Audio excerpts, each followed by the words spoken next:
Est-ce que tu peux te présenter, s'il te plaît? Ouais. Alors, je m'appelle Sacha Бран.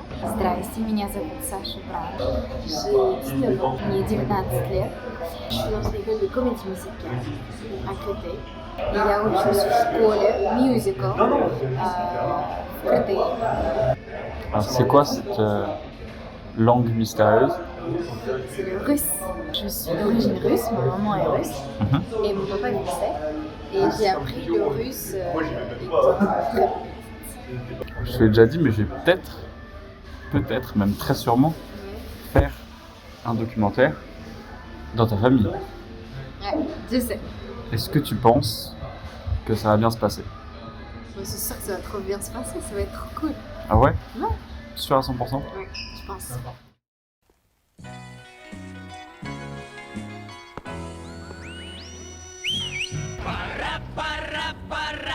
Bonjour. Je fais très froid.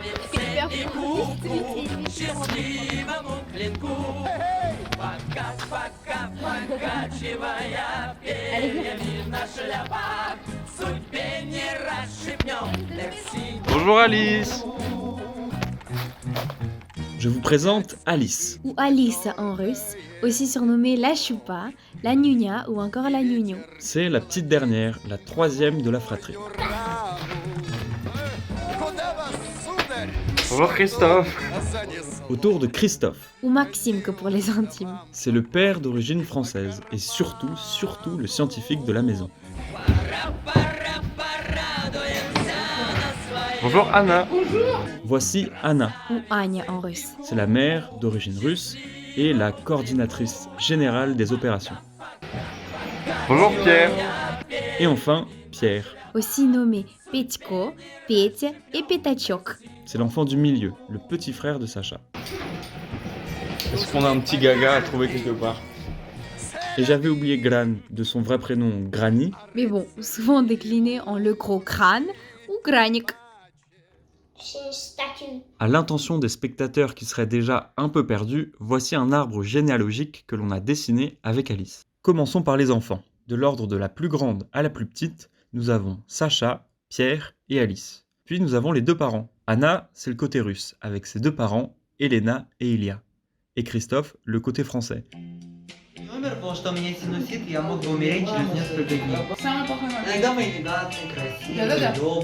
La langue parlée, c'est la première chose qu'on remarque.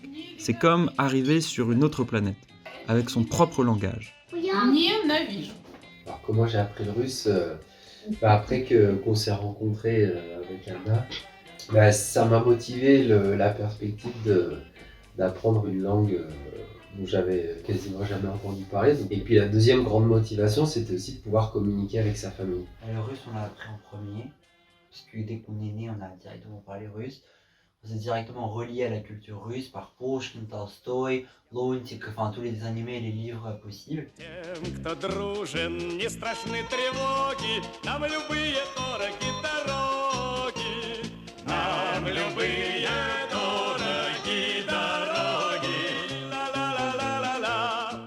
Quand on l'apprend, on se rend compte que quand même il y a beaucoup de mots qui viennent du français ou de l'allemand en fait. Schlagbaum. Il y a plein de mots en fait qui sont des mots plus ou moins allemands ou quasi repris intégralement mais prononcés à la... Après la langue parlée, je suis rapidement tombé sur le russe écrit. L'alphabet russe, le cyrillique, rajoute une difficulté supplémentaire. J'ai décidé de commencer par le début et de faire appel à Alice. Coucou Alice. Est-ce que tu pourrais nous montrer tes livres? La bibliothèque franco-russe. Waouh! Ils sont où tes livres préférés? Ça, c'est en russe. Allez, on va lire en russe. La petite fille, маленькая девочка, и два мальчика. En demandant de l'aide à Alice, j'avais oublié un petit détail. Elle ne sait pas encore très bien lire. Pour elle, un même livre peut être dans n'importe quelle langue, ça dépend juste de la dernière personne qui lui a lu. Bon, je suis un peu fatiguée de vous lire l'histoire, monsieur. Bonne nuit Alice. Mais non, je vais dormir. J'ai donc essayé de me plonger moi-même dans le déchiffrage de ce fameux cyrillique. Молоко. Malako, le lait. Bon, c'est déjà ça. Après la langue parlée et la langue écrite, on remarque les habitudes. Pour vous deux, qu'est-ce que votre famille elle a de plus russe? Cache, on mange la cache le matin. C'est porridge. Pour assister à la préparation de la kasha, il faut se lever à 9h du matin. Et c'est l'occasion pour moi de vous présenter un nouvel habitant.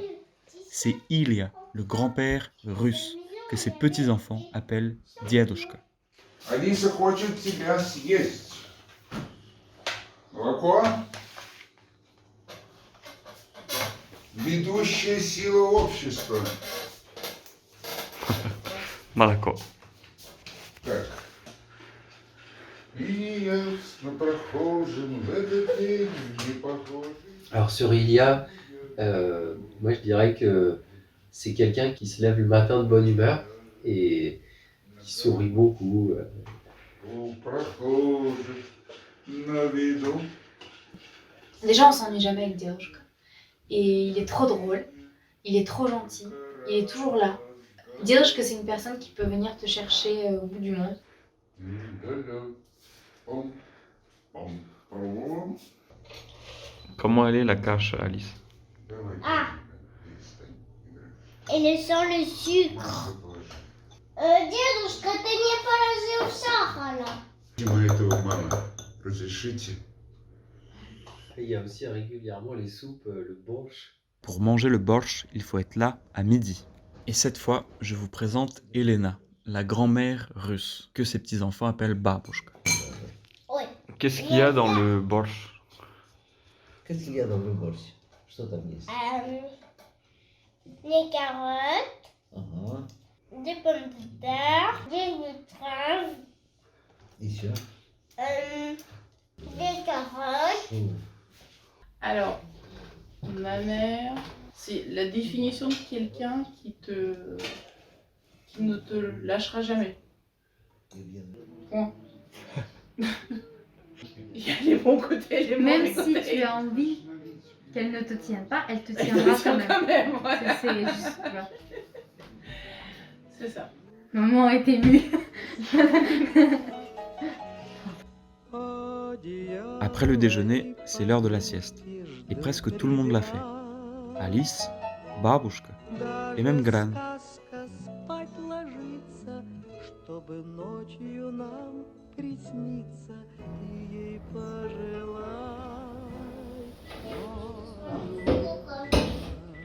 Il est 17h, il faut absolument manger. 10, уже 19. Давай 18. Подожди, где моя бабушка? Бабушка, прочти то, что я написал.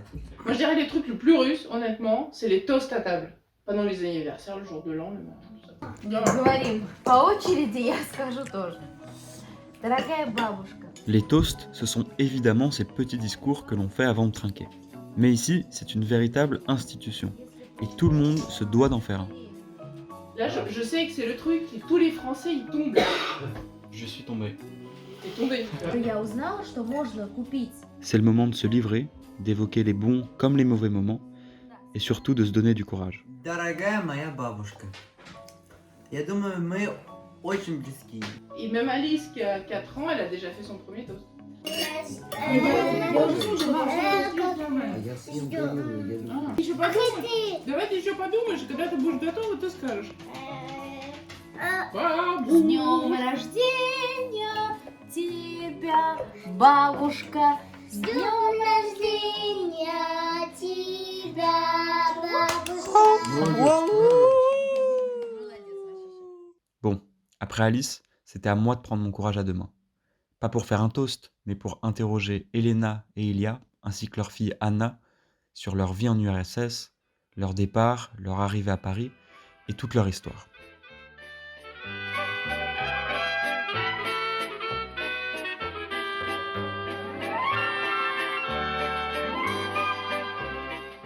Où et dans quelle Russie est-ce que vous êtes né? А, Фрига, Елена, а это не Я. 46 années ici. En 1946. Et moi, à mer Baltique, Saint-Pétersbourg. Et nous sommes rencontrés. Yana. Pareil, Saint-Pétersbourg. Enfin, Leningrad. Ленинград. Я в третьем поколении Интеллигенция. Juriste, avocat, professeur, médecin, tout ça, ça s'appelle l'intelligence. Раба. Это не понравится. Я закончил техническую школу, потому что учился в école normale très mal. А потом стал хорошим инженером. Сначала в кинотехникуме, техническое обслуживание синема. В высшей школе военно-технического института. Военно-механического. На третьем курсе мне сказали, что мне надо сменить специальность, потому что у меня национальность. Et là, il faut que j'explique. En URSS, dans le passeport, la nationalité était marquée. Et donc, Kupap, c'était juif. Вернулся обратно в технику синема, специalité акустик и электроакустик. Мама, твоя учеба, ты говори по-французски. Mon père, qui était le directeur de l'école polytechnique de Leningrad, il a été arrêté à l'âge de 33 ans. Et après, c'est ma mère qui a été arrêtée et envoyée aussi à Goulag. Pendant l'été, les femmes et les hommes travaillaient ensemble dans les forêts.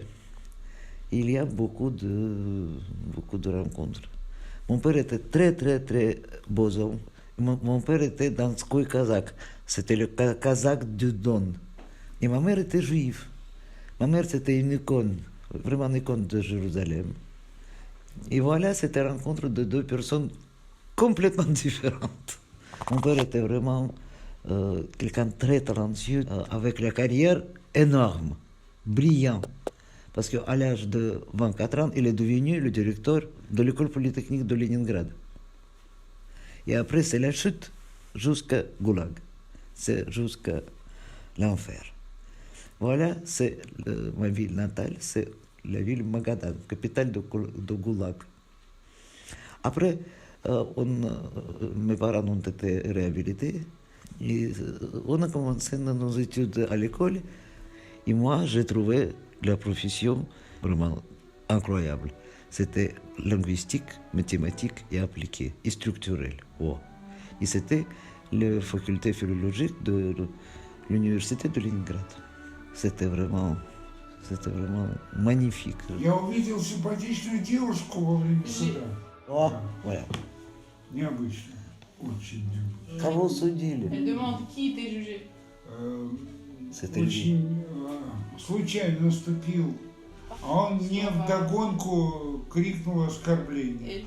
Ну вот, а я развернулся и дал ему пощечину. Потом суд. Parce qu'en fait, il y avait un magasin de livres où en fait on lui a laissé des livres spécialement pour lui. Il fallait absolument demander à quelqu'un pour que ce quelqu'un aille chercher les livres.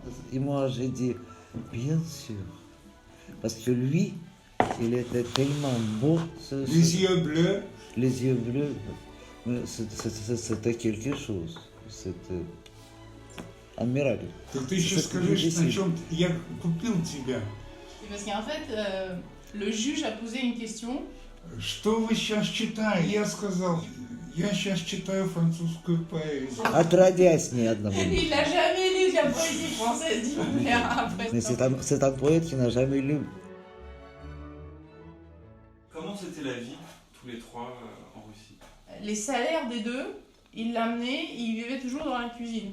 Il était posé dans la cuisine. Et donc en fait, on s'en servait tous. Et moi, j'ai eu la responsabilité de l'argent depuis que je suis un gros bébé cadeau. Et ensuite, cet argent, il n'y en avait jamais assez. On n'avait pas de voiture, bien évidemment. Mais personne. On courait tous les matins quand j'étais petite, on courait pour prendre le tram. Enfin, mon père courait et moi, je volais derrière. On perdait un temps dingue à faire les queues. Et même pas que pour les adultes, même pour les enfants. En fait, quand tu revenais de l'école, par exemple, il fallait faire les courses. Donc là, tu vas à la boulangerie, première queue. Ensuite, tu vas acheter le produit laitier. Tu refais la queue. Et là, tu rentres dans le magasin et tu as le lait. Et il y en avait une qui m'aimait bien, et elle nous laissait du tvarog, du fromage blanc et smétane. Et donc elles nous ont laissé un peu sous le comptoir. Et ensuite tu refais la queue pour les pommes de terre. Et en fait tu survis ensemble. En fait quand tu survis ensemble, ça te consolide beaucoup plus que quand tu dînes ensemble. Tout le temps ensemble. Quand et dans quelles conditions vous êtes partis? Mais t'avais été appelé dans le KGB, non? Oui, ils t'ont appelé, ils sont venus à la maison. Oui. Et moi j'ai dit non, je ne signe jamais aucun papier. Si mon travail vous intéresse, bienvenue. Mais ce n'est pas la question que je signe quoi que ce soit. Je n'ai pas été viré, c'était ma démission. C'était sa démission. Mais en tout cas, elle ne pouvait plus exercer le métier qu'elle aimait. Et on est parti en 89, on est parti en 90. Parce que ma mère, elle avait une amie qui était ici. Et elle avait la possibilité de nous faire entendre par les gens d'OFPRA, qui est l'office des réfugiés. Mon premier but, on est sorti de gare de l'Est. Et devant nous, c'était la place, c'était les cafés avec les tentes rouges. C'est comme dans le film, que ça n'existait pas. Pour une fois dans la vie, voir Paris, c'est impossible. C'est mon vie, parce que le même type d'architecture que Leningrad. Да. Voilà. Mon vie. Ma ville. Je suis arrivée, donc je parlais pas, donc on est arrivé au mois d'avril. J'ai étudié jusqu'à septembre par moi-même. Ma mère, elle a trouvé une école active bilingue qui coûtait assez cher à l'époque. Et ensuite, on a sous-loué un HLM à Bagneux. Il y avait quelqu'un qui m'avait fait un faux certificat scolaire, un faux certificat d'hébergement. Et donc, je suis allée à la Canale. Et j'ai redoublé ma première, j'avais pris ça comme vraiment une défaite, mais en fait c'était une très bonne solution parce que j'ai refait une très bonne première avec des super notes, une très bonne terminale pareil, très bonne note. Au bac de français j'ai eu 16 à l'oral quand même, j'étais extrêmement fière de moi. Et j'ai été prise en sup à Charlemagne. Ilia et Elena, qu'est-ce que vous avez fait en arrivant en France? C'est difficile, c'est difficile. Moi, je termine. Mon père faisait des travaux. Et Hélène, elle faisait des traductions. И писала французские книжки. Et elle a écrit des livres aussi sur la linguistique, sur ce qu'elle avait fait aussi un récit dans le domaine. Это нормально, потому что мы первое поколение, и то половинное C'est normal, поколение. mais il connaissait beaucoup de gens. Ça s'est réduit totalement en arrivant en France. Quel rôle avait joué cette maison, la constitution de ce foyer dans... Вот этот дом играл какую-то роль в этом или нет? En fait, quand on habitait à Bagneux, moi je passais tous les jours ici. Chaque personne. Et nous, on passait... Et moi je voyais ces maisons. Et tu vois, je me disais, je peux aussi vouloir une maison sur Mars, tu vois. Je peux, hein. Mais je l'aurais pas, parce que bon, c'est pas possible. Inimaginable. C'était inimaginable. C'est un rêve. Mais il faut le payer, il n'est pas encore payé jusqu'au bout. Mais quand même, chaque fois quand je le vois, je comprends que voilà, la vie est belle. Moi, je suis hyper heureuse d'être là, d'avoir grandi dans cette famille.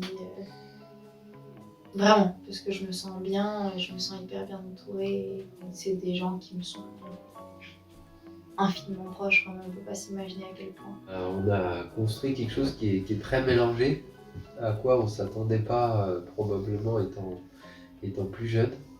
Papa, c'est vraiment le soutien de la famille. Grâce à papa, c'est comme ça. Sans papa, ça aurait été comme ça. Всякий человек, начиная с самого маленького возраста, стремится быть и творить на радость. Семья, которая определяет все его будущую мораль, справляется с этим или нет?